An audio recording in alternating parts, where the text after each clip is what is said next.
Hi, this is Tim. 3 of you have asked me today whether the Micrologix PLC is obsolete. So I figured I'd hit the record button and talk about it. To figure out if a product's obsolete or not, we're going to Google Rockwell Lifecycle, and that's going to bring up the product lifecycle search. Then all the Micrologix 1100 PLCs start with 1763, and the DWD is going to be discontinued on March 21st, as is the AWA, BWA, and BBB. That's only half of the answer though, because you all asked about the Micrologix PLC, which includes the Micrologix 1100 and the Micrologix 1400. The Micrologix 1400 PLCs start with 1766, and the AWA's lifecycle status is active, as is the AWAA, BXBA, BXB, BWAA, and BWA. Now, what should you do about it?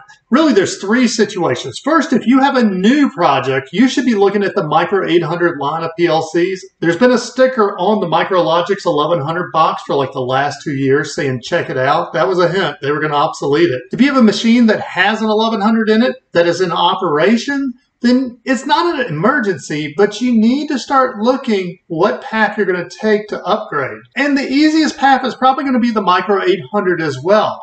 And finally, if you have a Micrologix 1100 and your machine is down and you can't get one, that is the one case that you should look at the Micrologix 1400 PLC. It's a little bit wider. You're going to have to find some space on the left side, but it'll snap right in. It uses the same I/O modules and the same RSLogix 500 programming software. Long term though, it's time to start checking out the Micro 800 series. Click here to get started. Till next time.